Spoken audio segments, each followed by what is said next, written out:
US embassy నుంచి international students ఒక circular వచ్చింది. అండ్ అది మన భారతీయులందరూ, ముఖ్యంగా మన స్టూడెంట్స్ ఎవరైతే యూఎస్ లో ఉన్నారో వాళ్ళు ఖచ్చితంగా నోటీస్ తీసుకోవాల్సిన సర్క్యులర్, భయపడాల్సిన సర్క్యులర్. దాని కాంటెంట్ ఏంటి? మీరు కానీ వేరే దేశం నుంచి అమెరికాకి స్టూడెంట్ వీసా తీసుకొని ఒకవేళ వస్తే, మీరు తీసుకున్న మీ పర్టికులర్ కోర్సులో మీరు డ్రాప్ అవుట్ అయినా, మీ స్కూల్ దగ్గర కానీ కాలేజ్ దగ్గర కానీ పర్మిషన్ తీసుకోకుండా సబాటికల్ తీసుకున్నా, అంటే చిన్న బ్రేక్ లాగా, అంతెందుకండి మీరు బంక్ కొట్టినా, మీరు ఏ వీసా మీద అయితే యూఎస్కి వచ్చారో ఆ వీసా రివోక్ అవ్వబడుతుంది, మిమ్మల్ని వెంటనే మీ దేశానికి వెనక్కి పంపించేస్తామని. నేను ఇండియన్ స్టూడెంట్స్ భయపడాలన్నాను కదా, నేను లైట్గా అంటున్న మాట కాదు. I empathise with you. But Donald Trump గారి గురించి మనందరికీ తెలిసిందే. ఆయన ఒక విషయాన్ని పట్టుకుంటారు, దాన్ని ఎంతవరకు లాగుతారంటే దాన్ని తెగేదాకా లాగడం ఆయన స్టైల్ ఆఫ్ ఫంక్షనింగ్. మీరు ఇల్లీగల్ ఇమిగ్రెంట్ ఇష్యూని చూసినా, టారిఫ్ క్రైసిస్ అని చూసినా, ఆయన ఎంత లాగారో మనం అందరం చూసాం. ప్రస్తుతానికి ఆయన కళ్ళి ఎడ్యుకేషన్ సిస్టమ్ మీద, విదేశాల నుంచి అమెరికాకి వచ్చి అక్కడ చదువుతున్న స్టూడెంట్స్ మీద పడింది. అండ్ ఇది ఇవాళ మొదలైంది కాదు, గత వారం 10 రోజులుగా గట్టిగా దీని గురించి నాయిస్ వస్తుంది. హార్వర్డ్ యూనివర్సిటీ మీ అందరికీ తెలుసు కదా, అక్కడి ప్రైవేట్ సంస్థది, చాలా పేరున్న కాలేజ్. 20 నుంచి 30% వరకు ఫారిన్ స్టూడెంట్స్ ఉంటారు. అలాంటి కాలేజ్ దగ్గర డైరెక్ట్ గా ఆయన వెళ్ళి ఎవరెవరైతే ఫారిన్ స్టూడెంట్స్ ఉన్నారో వాళ్ళని తక్షణమే రిలీవ్ చేసేయండి, కొత్త స్టూడెంట్స్ లోపలికి మీరు రానివ్వడానికి వీలు లేదు అంటే వాళ్ళు కోర్టుకు వెళ్ళారు. ఒక లాసూట్ ఒకటి ఫైల్ చేస్తే కోర్టు ప్రస్తుతానికి ఆ బ్యాన్ ఎత్తేసి పెట్టింది. యూఎస్ లో డిపార్ట్మెంట్ ఆఫ్ హోమ్లాండ్ సెక్యూరిటీ అని ఉంటుంది, అందులో స్టూడెంట్ ఎక్స్చేంజ్ విజిటర్ ప్రోగ్రామ్ లో బయట స్టూడెంట్స్ మీరు ఎన్రోల్ చేసుకోకూడదు అని శాంక్షన్ పెట్టడానికి చూస్తే, నేను ఈ వీడియో షూట్ చేసిన టైంకి హార్వర్డ్ మీద పెట్టిన రిస్ట్రిక్షన్ ఎత్తేసారు. ఇంటర్నేషనల్ స్టూడెంట్స్ రావచ్చేమో కానీ ఇక్కడ ఎక్కడ ఆగేలా అయితే ట్రంప్ గారు కనబట్టలేదు. మీకు కొన్ని ఎగ్జాంపుల్స్ ఇస్తే జాగ్రత్తగా వినండి. ఇక్కడ ప్రతి యూనివర్సిటీకి ఒక ఎండోమెంట్ లా ఉంటుంది. మీరు యూఎస్ స్టూడెంట్స్ అయితే మీకు అర్థమవుతుంటుంది నేను ఏం చెప్తున్నాను. అది ఇప్పుడు ఏంటి, ప్రతి దేశానికి ఉండే ఒక సేవింగ్స్ అకౌంట్ లాగా, ఇంత డబ్బు మా దగ్గర ఉంది అని. అది హార్వర్డ్లోనే $55 బిలియన్ ఉంది. మళ్ళీ వీళ్ళకి యాన్యువల్ ఫెడరల్ ఫండింగ్ ఎందుకు, $3 బిలియన్ ఎవ్రీ సంవత్సరం గవర్నమెంట్ ఇవ్వాలి హార్వర్డ్. అది నేను తక్షణమే కట్ చేస్తాను. అదే కాదు, బయట నుంచి కాంట్రాక్ట్స్ పరంగా ఏవేవైతే ఫండింగ్లు వస్తున్నాయో అది $100 బిలియన్ ఉంది, దాన్ని కూడా నేను కోసేస్తానని చెప్పి ట్రంప్ పంతం పట్టుకొని కూర్చున్నాడు ఆయన. దీని వెనక ఉండే కారణం ఏంటో వీడియోలో మనం డిస్కస్ చేద్దాం. అండ్ మోర్ ఇంపార్టెంట్లీ, ఈ వీడియో బిగినింగ్ లో నేను పాయింట్ తో స్టార్ట్ చేశాను. మీరు కానీ యూఎస్ లో చదువుకుంటున్నా లేదా యూఎస్ కి ఫర్దర్ స్టడీస్ కి వెళ్దాం అనుకుంటున్నా, ఈ వీడియోలో నేను ఏదైతే ఇన్ఫర్మేషన్ మీకు చెప్తానో అది మీకు ఖచ్చితంగా హెల్ప్ అవుతుంది. And more importantly, Trump side వాదన కూడా మనం విందాం ఒకసారి. ఈ రిపబ్లికన్స్ ఏమంటున్నారు ఈ ఫెడరల్ ఫండింగ్ మీద, ఇంటర్నేషనల్ స్టూడెంట్స్ మీద, వాళ్ళు ఎందుకు అంత వ్యతిరేకత చూపిస్తున్నారు? ఆబ్వియస్లీ ఒక స్టూడెంట్ ఒక దేశంలోకి వచ్చి ఆ కాలేజీకి ఫీజులు కడితే, ఈ కాలేజీలోనే ఒక్కొక్క సంవత్సరం ఫీజులు చాలా ఎక్కువ ఉంటాయి. 60 లక్షలు, 70 లక్షలు, కొన్ని కాలేజీలు అయితే ₹1,00,00,000 ఉంటుంది ఒక సంవత్సరానికి. అదే కాకుండా లివింగ్ ఎక్స్పెన్సెస్, ఈ బిల్స్ ఆ బిల్స్ అని చెప్పి తడిసి మోపుడు అవుతుంది బిల్. ఇంత డబ్బు యూఎస్ లోకి వస్తుంటే వాళ్ళు ఎందుకు వద్దంటున్నారు అనే పాయింట్ మనం కొంచెం జూమ్ ఇన్ చేసి మాడితే గానీ మనకు ఫుల్ క్లారిటీ రాదు. అంతేకాదు, ఈ పర్టికులర్ ఇంటర్నేషనల్ స్టూడెంట్ ఇష్యూ మీద ఏదైతే ట్రంప్ పడుతున్నాడో అది మన ఇండియాకి ఎట్లా బెనిఫిట్ అవుతుంది, to push hour research funding, దాని గురించి కూడా మనం మాడదాం. ఎందుకంటే నేషన్ బిల్డింగ్ కూడా ఇంపార్టెంట్. ఇది నేను భయపెట్టడానికి చేయట్లేదు, ఒక రియలిస్టిక్ వ్యూ పాయింట్ మీ ముందు పెడతాను. And it's the need of the hour. మనం దీని గురించి మాట్లాడాలి. అండ్ ఇలాంటి వీడియో నా సైడ్ నుంచి మీకు రోజు ఒకటి వస్తుంది, ఎవ్రీ సింగిల్ డే. మన ప్రపంచం మొత్తంలో జరుగుతున్న ఒక ఇంపార్టెంట్ టాపిక్ ని తీసుకొని అందరికీ అర్థమయ్యే భాషలో, మన లైఫ్ ని ఇంపాక్ట్ చేసే టోన్ లో ఒక 10-15 నిమిషాలు వీడియో చేసి మీ ముందు పెట్టేస్తాం. మీరు చాలా మంది చూస్తున్నారు, చాలా కొత్త వాళ్ళకి రీచ్ అవుతుంది.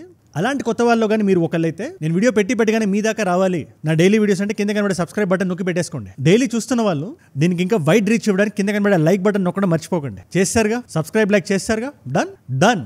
ఎవరెవరైతే లోన్లు తీసుకొని గుండె నిండా ఆశ పెట్టుకొని యూఎస్కి వెళ్ళి చదువుతున్నారో, ముఖ్యంగా హార్వర్డ్ మనం కొంచెం పరిశీలిద్దాం. ఇది ఒక ఎలీట్ యూనివర్సిటీ, అంటే ప్రపంచ నలుమూలల నుంచి మోస్ట్ స్మార్టెస్ట్ పీపుల్ వచ్చి ఇక్కడ జాయిన్ అవుతారు. అట్లీస్ట్ ఆనవాయితీగా అదే వస్తూ సాగింది. కాకపోతే ఇక్కడ సింపుల్ గా చెప్తున్న ట్రంప్ సైడ్ వాళ్ళ వాదన ఏంటి, ఎక్స్ట్రీమ్ లెఫ్ట్ ప్రోపగాండాని, హెవీ వోకిజం ని ప్రమోట్ చేస్తున్నాయి మోస్ట్ ఆఫ్ దీస్ యూనివర్సిటీస్. దానికి మళ్ళీ మేము గవర్నమెంట్ ఎందుకు డబ్బులు ఇవ్వాలి? అంతేకాకుండా బయట దేశాల నుంచి మీరు స్టూడెంట్స్ ని రప్పించుకొని ఆ దేశాల వాళ్ళు వాళ్ళ పొలిటికల్ ఐడియాలజీస్ మైండ్ లో పెట్టుకుని వాళ్ళు వస్తున్నారు. మీకు దీనికి ఇజ్రాయెల్ పాలెస్టైన్ చాలా బిగ్గెస్ట్ ఎగ్జాంపుల్. ఇది అక్టోబర్ 8న ఏం జరిగిందో మన అందరికీ తెలుసు, అది ఉగ్రవాద దాడి. అది హమాస్ వాళ్ళు ఇజ్రాయెల్ లోకి వెళ్ళి ఏదైతే చేశారో, ఆ రోజు అయిన తర్వాత కూడా ఇమీడియట్ గా ఇలాంటి కాలేజెస్ లో ప్రో పాలెస్టైన్ ప్రొటెస్టులు జరిగినాయి. నేను ఏ సైడ్ తీసుకోవట్లేదు, బోత్ ఇజ్రాయెల్ కూడా ఒక గ్రే ఏరియాలో ఉంది, హమాస్ అయితే కంప్లీట్ బ్లాక్ ఏరియాలో ఉంది. ఇజ్రాయెల్ పాలెస్టైన్ ప్రజలకు ఏదైతే చేస్తుందో అది తప్పదు. కానీ వీళ్ళు ఏ విధంగా అయితే ఇజ్రాయెల్ ని విక్టిమ్ బ్లేమింగ్ చేశారు మోస్ట్ ఆఫ్ ది స్టూడెంట్స్, అది కాలేజెస్లో ఉంటే ఎకో చేంబర్స్ వల్ల జరుగుతుంది. చాలా వరకు కొత్త స్టూడెంట్స్ ఎవరైతే వస్తున్నారో వాళ్ళు బ్రెయిన్ వాష్ అయిపోతున్నారు. మోస్ట్ ఆఫ్ ది అమెరికన్స్ ముఖ్యంగా ఈ లెఫ్ట్ లిబరల్ వోకిజం బారిన పడుతున్నారని చెప్పి ట్రంప్ సైడ్ వాళ్ళు ఉన్న వాళ్ళ వాదన. ఇదే ట్రంప్ 2 రోజుల క్రితం బీబీసీ వాళ్ళు బయట when they caught him off guard, ఆయన ఏమంటారు డైరెక్ట్ గా, ఆయన లోపల ఉండేది బయట పెట్టేశారు. ఆయన జాగ్రత్తగా వినండి ఆయన ఏం చెప్తున్నారు. But it shouldn't be 31%. It's too much because we have Americans that want to go there and to other places. విన్నారు కదా, 30% మీరు బయట స్టూడెంట్స్ ని తీసుకొస్తే మన అమెరికన్స్ పరిస్థితి ఏంటి అనేది ఆయన కోర్ సిద్ధాంతం, ఆయన వాదన. అది బయటికి ఎక్స్ట్రీమ్ గా చెప్పకపోవచ్చు కానీ అమెరికన్ స్టూడెంట్స్ కి మన కాలేజెస్ లో రావాలి సీట్లు, ఎందుకంటే మన ఫండింగ్ లోపలికి వెళ్తుంది. వాళ్ళ దగ్గర ఎండోమెంట్స్ $55 బిలియన్ ఉన్నాయి. ఇంకా గట్టిగా మాడాల్సి వస్తే ఏటా ఫెడరల్ గ్రాంట్ సంవత్సరానికి $3.2 బిలియన్, ఫెడరల్ కాంట్రాక్ట్స్ అని చెప్పి $100 బిలియన్, ఇదంతా కాకుండా స్టూడెంట్ ఫీజ్ అని చెప్పి మళ్ళీ సంవత్సరానికి $500 million. $500 మిలియన్. ఇదే కాకుండా ప్రైవేట్ డోనర్స్ మళ్ళీ $1 బిలియన్. ఇదొక హార్వర్డ్ కి మాత్రమే. No imagine most of the colleges లో ఇవే ఎకో చేంబర్స్ ఉంటాయి. అండ్ మనకి వ్యతిరేకంగా స్టూడెంట్స్ రెడీ అవ్వడానికి మనమే ఎందుకు ఫండింగ్ ఇవ్వాలి అనేది దీని వాదన. అమెరికన్ పొలిటికల్ డయాస్పోరా మనం ఒకసారి చూస్తే కన్జర్వేటివ్స్, డెమోక్రాట్స్ అని ఉంటారు. కన్జర్వేటివ్స్ అంటే ఇవాళ రోజున ఎక్స్ట్రీమ్లీ రైట్ లీనింగ్. వీళ్ళ సైడ్ వాదనే ఉంటుంది, ఇమిగ్రేషన్ అనేది మన దేశాన్ని తినేస్తుంది, మన జనాలకు రావాల్సిన గ్రాంట్స్ వీళ్ళు లాగేస్తున్నారు, క్రైమ్ రేట్ పెంచేస్తున్నారు, వీళ్ళు ఇల్లీగల్ ఏలియన్స్ వీళ్ళు అని చాలా స్ట్రాంగ్ వాల్యూస్ ఉంటాయి. మన దేశ సిటిజన్స్ కి మనం అండగా ఉండాలి అని. అదే కాకుండా ట్రేడ్ దగ్గర, టారిఫ్ల దగ్గర చాలా కట్స్ రోడ్గా ఉంటారు. మేము మీకు ఇంత లీనియన్స్ ఇస్తున్నామంటే మీరు కూడా మాకు అంతే లీనియన్స్ ఇవ్వాలి. మా డిఫెన్స్ ఎక్విప్మెంట్ కానీ, మా ఫైటర్ జెట్స్ కానీ ప్రతి దేశం కొనుక్కోవాలి, లేకపోతే మీ మీద ట్యాక్స్ వేస్తాం, టారిఫ్ వేస్తాం. అక్కడతో ఆగరు. యుద్ధాలు ఆపేస్తానని చెప్తున్న ఇదే అమెరికా, ఇదే ట్రంప్ 24 గంటలు ఆపేస్తానన్నాడు యుక్రెయిన్ రష్యా వార్ని. If I were president, and I say this, I will end that war in one day. It'll take 24 hours. I know Zelensky well. మరి అదే ట్రంప్ అమెరికన్ ప్రెసిడెంట్ కదా. యుద్ధాలు అయితే మోస్ట్ బెనిఫిట్ అయ్యేది అమెరికానే కదా. ఇట్ సైడ్ అట్ సైడ్ మీరు ఆయుధాలు అమ్ముతారు, ఫైటర్ జెట్స్ అమ్ముతారు. Anyways coming back to the point, ఈ కన్సర్వేటివ్స్ ఇంకేమంటారు, they are completely anti woke. ఏదైతే లిబరల్ ఐడియాలజీ ఉంటుందో అమెరికాలో, జెండర్ స్పెక్ట్రమ్ కి సంబంధించి, యుద్ధాలకు సంబంధించి, ఇజ్రాయెల్ కి సంబంధించి, యాంటీ సెమిటిజం కి సంబంధించి, రష్యాకి సంబంధించి వీళ్ళకి కొన్ని నిర్దిష్టమైన వ్యూస్ ఉంటాయి. దీనికి కంప్లీట్ ఆపోజిట్ ఇస్ డెమోక్రాట్స్. మీకు కరెక్ట్ గా చెప్పాలంటే కమలా హ్యారిస్ సైడ్. ఈ కాలేజెస్ అన్ని డెమోక్రటిక్ సైడ్ లీనింగ్ ఉంటాయి. అది డెమోక్రటిక్స్ ఏదో డబ్బులు ఇచ్చి చేపిస్తున్నారని కాదు. అది జనరల్లీ కాలేజ్ ఇతోసే లిబరలిజం మీద పనిచేస్తుంది. మీరు క్వశ్చన్ చేయండి, గవర్నమెంట్ ని క్వశ్చన్ చేయండి, క్యాపిటలిజం ని క్వశ్చన్ చేయండి, పవర్ అండ్ అప్రెషన్ మీద మాట్లాడండి. మీరు చాలా పదాలు పబ్లిక్ డిస్కోర్స్ లో కూడా వింటుంటారు కదా, కొలోనియలిజం అని, రేసిజం అని, పేట్రియార్కీ అని, మిసోజినిస్టిక్ అని. ఈ పదాలన్నీ లిబరల్ వాల్యూస్ ని పునికి పుచ్చుకొని ఉంటాయి. మరి అన్ని కాలేజ్లో లెఫ్ట్ లీనింగ్ ఎందుకు ఉంటాయి అనే డౌట్ మీకు వస్తే దీన్ని 3 లెవెల్స్ లో మనం స్టడీ చేయాలి. Level number 1, intellectual and structural rewards. Most of these universities లో ఈ పాయింట్స్ గురించి మాట్లాడిన వాళ్ళకి, అథారిటీని క్వశ్చన్ చేసిన వాళ్ళకి దే విల్ బి రివార్డింగ్. అది ఆ కాలేజ్ లో క్లౌడ్ నుంచి ఈకో చేంబర్ డిస్కషన్స్ వరకు ఒక లైన్ ఆఫ్ థాట్ ఉంటుంది. మన భారతదేశంలో మన లైన్ ఆఫ్ థింకింగ్ లో, మన ఎడ్యుకేషన్ సిస్టమ్ లో మనం మాట వింటుంటాం. ప్రతి పేరెంట్స్ ఎందుకు ఇంజనీరింగ్, డాక్టర్ అంటుంటారని. అది ఒక లెవెల్ వరకు రైతే ప్రతి స్టూడెంట్ ఆయనకు హక్కు ఉంటుంది తను ఏ కెరియర్ ఎంచుకోవాలని, ఏ కేటగిరీ ఎంచుకోవాలని. కాకపోతే మీరు ప్యారలల్ స్క్రీన్ ప్లే లో యూఎస్ అని పెట్టుకొని చూస్తే ఒక 20% మాత్రమే మెడికల్ గానీ, ఇంజనీరింగ్ గానీ, సైంటిఫిక్ కోర్సెస్ మీద ఉంటాయి. మిగిలినవన్నీ హ్యూమానిటీస్, ఆర్ట్స్, లిటరేచర్ ఈ జోన్ లో ఉంటుంది. 80% అదే ఆక్యుపై అయిపోయి ఉంటుంది. సో చార్లీ కర్క్ అని చెప్పి ఆయన ఒక రైటర్, డిబేట్లు అవి చేస్తుంటాడు ఆయన. ఒకసారి మీరు ఆయన చూడకపోతే యూట్యూబ్ లో ఆయన వీడియోస్ ఒకసారి చూడండి మీరు. ఆయన ఇన్ఫాక్ట్ ఒక పుస్తకం రాశాడు, కాలేజ్ ఇస్ ఎ స్కామ్ అని. దాని గురించి మనం వద్దాం. ఇప్పుడు సెకండ్ పిల్లర్ గురించి మనం మాట్లాడాలి, కల్చరల్ అండ్ హిస్టారిక్ ఫ్యాక్టర్స్. దీని అర్థం ఏంటి? Over time. ఇప్పుడు కాలేజ్ అంటే ఇవాళ పెడితే రేపు వచ్చేది కదా. కొన్ని కాలేజీలు అయితే దశాబ్దాలుగా ఉంటాయి. ఈ అమెరికాలో ఈ కాలేజెస్ అన్ని వియట్నాం వార్ టైం నుంచి ఉన్నాయి. ఆ టైం నుంచి వీళ్ళకి యాంటీ వార్ సెంటిమెంట్ కానీ, సివిల్ రైట్స్ మీద కానీ, ఫెమినిజం మీద కానీ ఒక నిర్దిష్టమైన ఆలోచనలు, ఒక థాట్ ప్రాసెస్ వచ్చింది. కాకపోతే అది ఓవర్ టైం ఎక్స్ట్రీమిజం లోకి వెళ్ళిపోతుందని ఈ రైట్ ఉండే వాళ్ళ వాదన. Third and the final level is feedback loop and self enforcement. ఇది వినడానికి కొంచెం కష్టంగానే ఉంటుంది, సింప్లిఫై చేసి చెప్తే జాగ్రత్తగా వినండి. ఇప్పుడు ఒక రైట్ వింగర్ ఉన్నాడు అనుకోండి అమెరికాలో. ఆయన ఈ హార్వర్డ్ లాంటి యూనివర్సిటీలో చేరాడు. ఆయన వ్యూస్ ఆయన ఓపెన్ గా ఎక్స్ప్రెస్ చేసిన ఈ మెక్సికన్స్ గురించి, హిస్పానిక్స్ గురించి, ఇల్లీగల్ ఏలియన్స్ అని చెప్పి ట్రంప్ లాంగ్వేజ్ ఆయన మాట్లాడితే ఆయన అవుట్కాస్ట్ చేస్తారు. ఎవడు మన కాలేజ్లో అన్నట్టు చూస్తారు అతను. So by the time first year లో జాయిన్ అయ్యాడు, 4th ఇయర్ ఎగ్జిట్ అయ్యే లోపల అదే ఎకో చేంబర్స్ లో బతికి, అదే డిస్కషన్స్ లో ఉండి, అదే మాటలు మాట్లాడి ఒక కన్ఫర్మేషన్ బయాస్ వచ్చేస్తుంది. ఒక ఐడియాలజీతో లోపలికి వచ్చిన వ్యక్తి ఇంకో ఐడియాలజీతో బయటకి ఎందుకు వెళ్తున్నాడు. దీని గురించి ఆ పుస్తకం అనేది కాలేజ్ ఇస్ స్కామ్ అనేది. అమెరికన్స్ డబ్బులు తీసుకొని ఫారిన్ స్టూడెంట్స్ తో కలిసి అమెరికన్ కాలేజెస్ లో మా టాక్స్ పేయర్స్ మనీ తింటూ మా దేశానికి వ్యతిరేకంగా మీరు ఎలా మాడతారు, అమెరికాని విలనైజ్ మీరు ఎలా చేస్తారు అనే థాట్ నుంచి వచ్చిందే ఈ కాలేజెస్ మీద వ్యతిరేకత కానీ, దీనికి మేము ఫండింగ్ ఇస్తున్నాం అనే ఆలోచన కానీ, బయట స్టూడెంట్స్ లోపలికి ఎందుకు వస్తున్నారని కానీ. ఈ క్రాస్ ఫైర్ లో ఇబ్బంది పడేదే ఇవాళ ఇండియన్ స్టూడెంట్స్. మన వాళ్ళు మోస్ట్లీ, అంటే ఎగ్జాక్ట్ నంబర్స్ నాకు తెలియదు కానీ, మెక్సికన్స్ లో కానీ, యూరోపియన్స్ లో కానీ, కెనేడియన్స్ లో కానీ అంతెందుకు లోపల ఉండే బ్లాక్ అమెరికన్స్ లా కానీ అంత పొలిటికల్ గా మనం ఉండం. ఏదో మనం వచ్చామా, ఆ ఎంఎస్ 2-3 సంవత్సరాలు బాగా చదివామా, మంచి ఉద్యోగం తెచ్చుకున్నామా, అటు అమెరికన్ ఎకానమీకి, ఇటు ఇన్వర్డ్ రెమిటెన్స్ ద్వారా మన ఇండియన్ ఎకానమీకి హెల్ప్ చేసామా అన్నట్టే మనం ఉంటాం. కాకపోతే ఇంటర్నేషనల్ స్టూడెంట్స్ మీద ట్రంప్ ఉండే వ్యతిరేకత వల్ల ఇండియన్స్ కూడా ఇబ్బంది పడాల్సి వస్తుంది. నేను చెప్తున్నాను కదా, అటు ఒక పక్క అనుకోకుండా ఇటు అనుకోని రెండు వైపులా ఇండియన్స్ కి నష్టం చేకూరుస్తున్నాడు ప్రస్తుతానికి. It's not a good sign. Anyways మన ఇండియా దీని మీద ఎలా బెనిఫిట్ అవుతుందో మనం మాట్లాడే ముందు అసలు ఈ అమెరికన్ కాలేజెస్ లో ఏం జరుగుతున్నాయని చెప్పి చార్లీ కర్క్ లాంటి వాళ్ళు భయపడుతున్నారో మనం చిన్న క్లారిటీ తెచ్చుకోవాలి. 1 by 1 మాట్లాడితే జాగ్రత్తగా వినండి. ఇవాళ రోజున most of is extreme left universities లోకి మనం వెళ్తే జెండర్ న్యూట్రల్ వాష్రూమ్స్ అని కానీ, ఆడవాళ్ళ బాత్రూమ్స్ లోకి మగవాళ్ళు వెళ్ళిపోయి ఏమైనా అడిగితే I identify my self as a women అంటాడు. ఇది చూడండి ఎంత డేంజరస్ అమ్మాయిలకు లోపల. నేను జెండర్ స్పెక్ట్రమ్ మీద కానీ, LGBTQIA రైట్స్ మీద కానీ నేను వీడియోలో కామెంట్ చేయట్లేదు. That's not the purview of this video. But ఇది ఒక చిన్న కేస్ ఇన్ పాయింట్ మాత్రమే. అంతేకాదు DEI అని ఉంటుంది, డైవర్సిటీ, ఈక్విటీ, ఇంక్లూజన్ అని చెప్పి. ఇది అమెరికన్ సిటిజన్స్ ప్రాణాలకి భంగం కలిగించేదాకా ఇది లాగేస్తున్నారు మీరు. ఈ DEI ఇంక్లూజివిటీలోనే ఒక రకమైన చేపను మీరు కాపాడదామని చెప్పి ఒక రివర్ దగ్గర మీరు చేసిన ఇష్యూ వల్ల హెలికాప్టర్ యాక్సిడెంట్ ఒకటి జరిగింది 4-5 నెలల క్రితం. ఆ వీడియో నేను ఇక్కడ ఐకార్డ్ లో పెడతాను, ఒకసారి చూడండి. ఈ వీడియో అయిపోయిన తర్వాత చూడండి. ఏం లేదు, ఒక చేప జాతిని రక్షిద్దామని చెప్పి సరైన ప్రోటోకాల్ తీసుకోకుండా వాషింగ్టన్ DC లో ఒక హెలికాప్టర్, ఒక ఫ్లైట్ కొట్టేసుకున్నాయి. అలాగే దీని మైక్రో లెవెల్లో మనం చూస్తే కాలేజెస్ లో కూడా అన్ని రకాల వాళ్ళు ఉండాలి, DEI అనేది చాలా ఇంపార్టెంట్ అని చెప్పి మెరిట్ కి బ్యాక్ సీట్ ఇచ్చి ఈ DEIని ఇంక్లూడ్ చేయడమే కాకుండా ఒక ఐడియాలజికల్ కంట్రోల్ ఉండేలా చూసుకుంటారు స్టాఫ్ లెవెల్లో. అంటే ఇవాళ ఒక టీచర్ జాయిన్ అవ్వాలి, ఒక ప్రొఫెసర్ జాయిన్ అవ్వాలి, ఆయన మెరిట్ సర్టిఫికేట్లతో పాటు DEI మీద ఆయనకుండే ఉద్దేశాలు ఏంటి, ఆయన అభిప్రాయాలు ఏంటో నిర్దిష్టంగా రాస్తే గానీ ఆయన లోపల తీసుకోవాలని పరిస్థితి. అంటే లోపలే అక్కడ ఫిల్టరేషన్ ప్రాసెస్ జరుగుతుంది. ఎవరైతే ప్రొఫెసర్స్ ఉంటారో చాలా ఇంపార్టెంట్, స్టూడెంట్స్ మైండ్ లోకి ఇన్ఫర్మేషన్ ఫీడ్ చేసేది వాళ్ళే. ఇలాంటి వాళ్ళని ఫిల్టర్ చేస్తే ఒక కైండ్ ఆఫ్ ఐడియాలజీస్ ఉండేవాళ్ళని లోపల తీసుకొస్తున్నారని. కొలంబియా యూనివర్సిటీలో అయితే 6 డిఫరెంట్ గ్రాడ్యుయేషన్ సెరమనీస్ ఉంటాయి. ఇవాళ రోజున అటు బ్లాక్ స్టూడెంట్స్ కో సెరమనీ, లాటిన్ స్టూడెంట్స్ ఒకటి, LGBTQIA ఒకటి, ఇలా రకరకాల సెరమనీలు. యూనివర్సిటీ ఆఫ్ మిషిగన్ లో అయితే LGBTQIA ఓన్లీ హౌసింగ్ ఉంది. కొన్ని కాలేజీలో అయితే క్రైయింగ్ స్పేసెస్ అని, హీలింగ్ సర్కిల్స్ అని. అంతెందుకు to kill a mocking bird, ఇది లిటరేచర్ లో ఉండేవాళ్ళు ప్రతి వాళ్ళు చదువుతారు, దీని గురించి తెలుస్తుంది వాళ్ళకి. దీని గురించి మాట్లాడే ముందు కూడా ఒక ట్రిగర్ వార్నింగ్ ఇవ్వాలి. మీకు ఎవరికైనా ఇబ్బందిగా ఉంటే మీరు బయటకు వెళ్ళిపోండి, ఇలా చెప్పాలి, ఈ టైంకి రండి. దీనివల్ల ఏం జరుగుతుందంటే ఎక్స్ట్రీమ్లీ సెన్సిటైజ్ చేస్తున్నాం మన స్టూడెంట్స్ అని, వీక్ పీపుల్ లా తయారు చేస్తున్నాం అని చెప్పి రిపబ్లికన్స్ వాదన. సరైన ప్రొనౌన్స్ వాడకపోతే, అంటే హీ హరే కాదు, ఒక వ్యక్తి ఒక అబ్బాయి అతను అమ్మాయిగా మార్చుకున్నా లేదా ఐడెంటిఫై చేసినా అతను మనం తప్పుగా సంబోధిస్తే ఈ సంబోధించిన వ్యక్తి మీద డిసిప్లినరీ యాక్షన్ తీసుకునే రోజులు వచ్చేసాయి ఇలాంటి యూనివర్సిటీస్ లో అని. అది చాలా డేంజరస్ అని చెప్పి చార్లీ కర్క్ అంటున్నారు ఆయన. అంతెందుకండి, ఆబ్జెక్టివ్ ఎడ్యుకేషన్ కోర్సెస్ ఉంటాయి కదా, మ్యాథ్స్, సైన్స్, దాన్ని డీకాలనైజ్ చేయాలి మనం. సారీ, ఇదేంటిది వెస్టర్న్ మైండ్ సెట్ ఇది.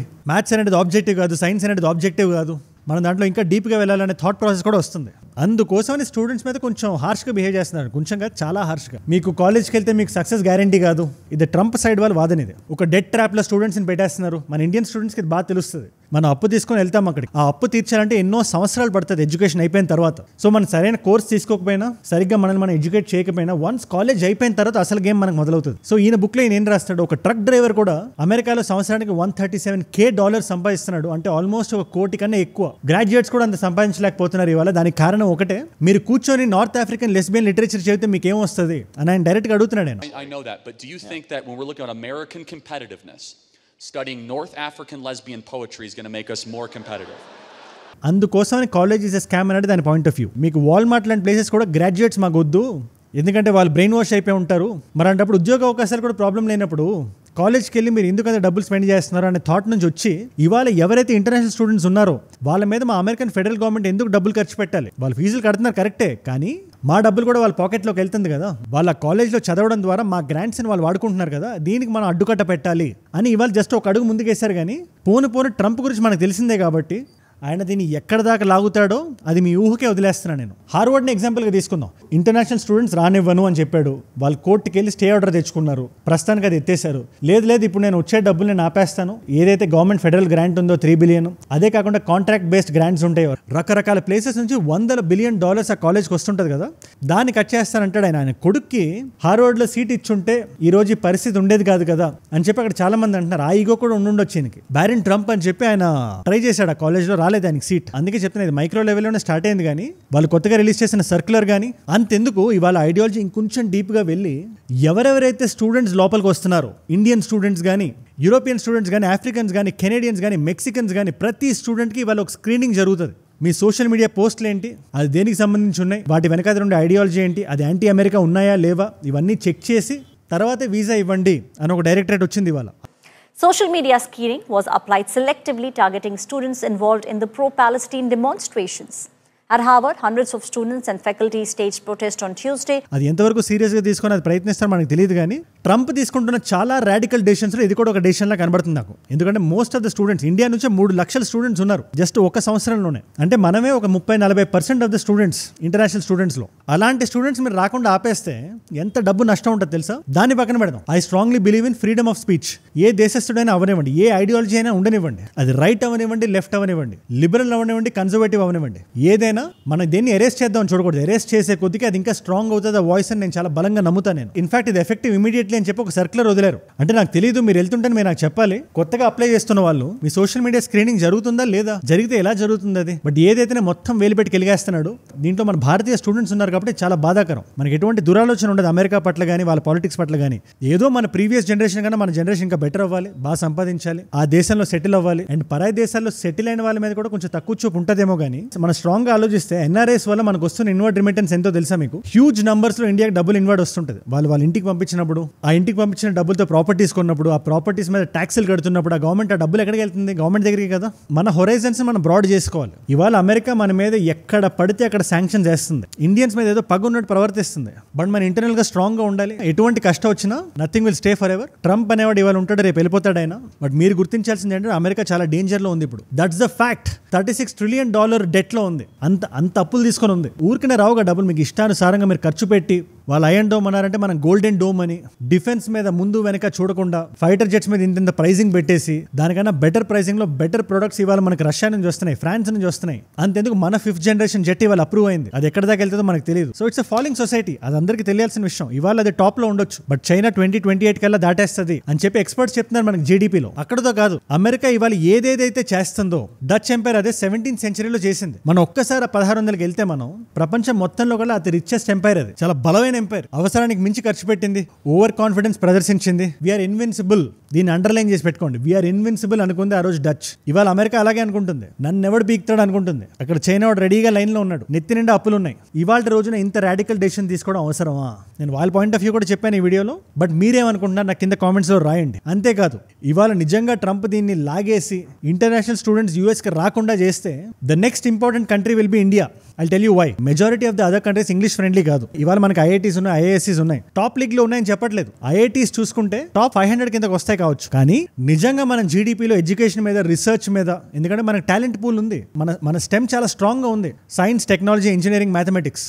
మన వాళ్ళు చాలా కష్టపడతారు, వాళ్ళ మెదడులు చాలా స్ట్రాంగ్ గా ఉంటాయి. అందుకే అమెరికా అబ్జార్బ్ చేస్తుంది. ఇవాళ రోజున మనం ఆ మార్కెట్ గ్యాప్ ని చూసుకొని కరెక్ట్ గా క్రియేట్ చేయగలిగితే, నేను ఇప్పుడు వచ్చే 5 సంవత్సరాల గురించి మాట్లాడను, వచ్చే 100 సంవత్సరాల గురించి మాడతా. ఏ ఎంపైర్ అయినా పడుతుంది. ఎంపైర్ స్ట్రాంగ్ గా ఉందంటే అది కూలుతుంది. అది ఇవాళ అమెరికా అవ్వచ్చు, రేపు చైనా అవ్వచ్చు. మనదంటూ ఒక రోజు వస్తుంది. ఆ రోజుకి మనం రెడీగా ఉండాలి, రెడీ చేయాలి మన దేశాన్ని. ఒక పెసిమిస్టిక్ యాటిట్యూడ్ తో ఏముందిలే దేశం పోయింది అని కూడా ఎంతసేపు లేదు.